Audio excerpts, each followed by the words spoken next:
So today we're looking at Steam Deck OLED. We're looking at a huge update to the Steam Deck line.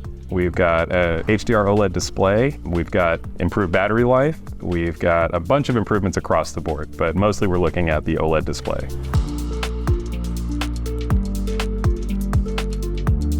OLED is considerably more efficient, more power efficient. The architecture of OLED is that. The performance is going to be better. OLED takes up a smaller footprint inside the device. So we were able to actually use a slightly larger battery in there without sacrificing weight or ergonomics or anything else.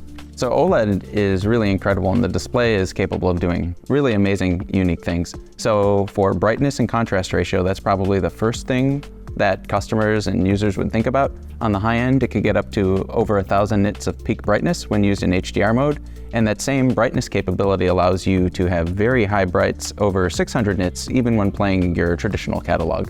This was always the Steam Deck that we dreamed of making. We really wanted to have an OLED display. We really wanted to have all of the things that we have now. It was, really kind of the definitive first generation Steam Deck.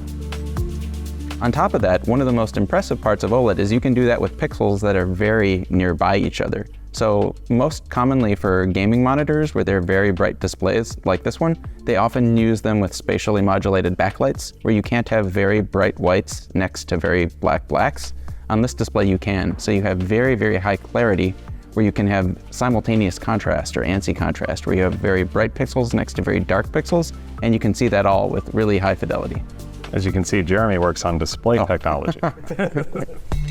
The color gamut is also very impressive. It has 110% of the DCI P3 color gamut, and for people who are familiar with different color gamuts, the sRGB one for sRGB displays, which is the Rec 709 gamut, is one of the most common ones that people use for gaming.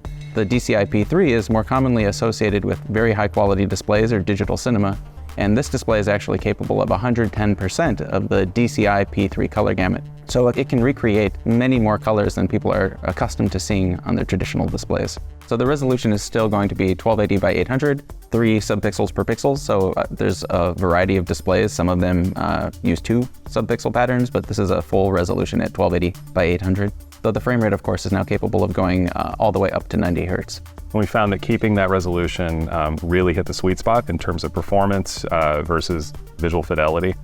Games just look absolutely amazing on this, but we're not pushing the resolution in a way that we would now need to change a bunch of the device to keep up with it.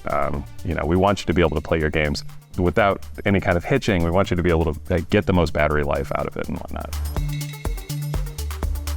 We also have some efficiencies on the APU side. It's gone from 7 nanometers down to 6 nanometers.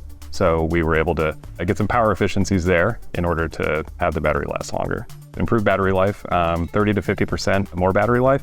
It's a portable device, so you want to get as much battery life as you possibly can. It does run cooler. We've improved all of the thermal technology inside. We've got a larger fan, we've got a larger heat pipe. The thermal pathways have been improved, so the device will run cooler, which is nice. That also means that you're going to hear the device a little less. It's much quieter. We have improved, the haptics are greatly improved in the device. The thumbsticks are improved. We've got a new Wi-Fi 6E module in here, so this is capable of 6 gigahertz Wi-Fi. We've got a brand new Bluetooth module inside, and that's separated from the Wi-Fi module, so you've got more reliable Bluetooth. God, the list storage has gone up. Storage, double the storage. So up to 1 terabyte now of storage in here, which is, obviously twice what we were able to offer before. So we think that's really good. And again, there will be, generational, technological upgrades that happen later on down the line, but we're not there yet. Technology is always a moving target, and just because something is available today, it often takes 12, 18, 24 months to put them into products. So there's nothing that was available in the time frame to make it into this product that we wish we could have done. I think it'll be quite a while. We don't have any kind of set date. I think we're going to wait for the technology to present itself in a way that we find interesting, and for the team to really want to make that leap. We're very, very, very proud of this version of Steam Deck, and I think, this is it. This is the one that we're the most happy with, and we think customers will be too.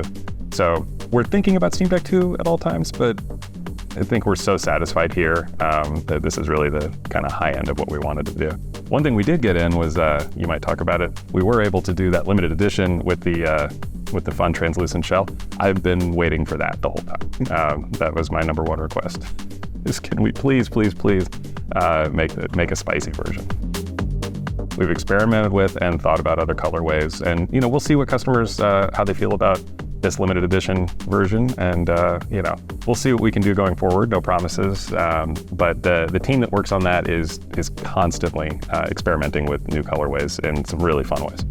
This looks a little different than the case you're used to. We've got the case and then inside of that case is a removable inner shell for easy pickup and travel. That sound is probably not great for the mic, sorry. Pops right out, and then off you go into your bag with the light case. So we were able to make a new case. We were able to redesign that a little bit. And that was the ID team just really playing around with the case and figuring out the best thing to do. And they came around and showed this to everybody and said, hey, we've got an idea. What do you think of this? And we all went, oh, that's amazing. I only want to use this case. That's great. We did want a thinner case. Thank you so much. So, yeah, you've got a new case. The list goes on and on. What did we miss? I think just the value overall, because the prices are very similar. And the price, we really endeavored to keep the price basically the same. So for the high end, the mid tier, and that's the lowest price we've offered so far, I believe. But yeah, we tried to keep the prices almost exactly the same. So huge bump in everything with the price staying the same.